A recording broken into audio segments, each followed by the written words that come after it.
আবহাওয়া দপ্তরের পূর্বাভাস মতোই স্বস্তির বৃষ্টিতে ভিজল কলকাতা। আগামী সোমবার সংক্রান্তি পর্যন্ত সব জেলায় ঝড় বৃষ্টির পূর্বাভাস রয়েছে। কোনো কোনো জেলায় বজ্রবিদ্যুৎ সহ বৃষ্টির পাশাপাশি দমকা ঝোড়ো হাওয়া বইতে পারে। বেশ কিছু জেলায় কমলা সতর্কতা জারি রয়েছে। শুক্রবার বর্ধমান, বীরভূম, মুর্শিদাবাদ, নদিয়া, পুরুলিয়া, বাঁকুড়ায় হালকা থেকে মাঝারি বৃষ্টি হতে পারে। বইতে পারে 40 থেকে 50 কিমি বেগে ঝোড়ো হাওয়া।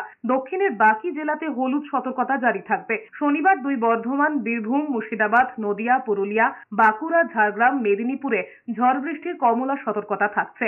রবিবার বর্ধমান, বীরভূম, বাঁকুড়া, হুগলি, নদিয়ায় 50 থেকে 60 কিমি বেগে ঝোড়ো হাওয়া বইতে পারে। সোমবারও দক্ষিণের সব জেলায় ঝড় বৃষ্টির হলুদ সতর্কতা জারি হয়েছে। উত্তরবঙ্গেও ঝড় বৃষ্টির সতর্কতা জারি হয়েছে।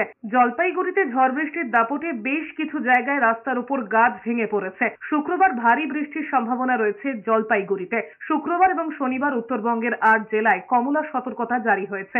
ভারী বৃষ্টির পূর্বাভাস রয়েছে দার্জিলিং, কোচবিহারে। উত্তর পূর্ব বিহারে উচ্চ চাপ বলয় রয়েছে। অন্য একটি বলয় রয়েছে উত্তর বাংলাদেশে। একই সঙ্গে বঙ্গোপসাগর থেকে বিপুল পরিমাণে জলীয় বাষ্প ঢুকছে, যার জেরে রাজ্যে বৃষ্টির উপযুক্ত পরিস্থিতি তৈরি হয়েছে।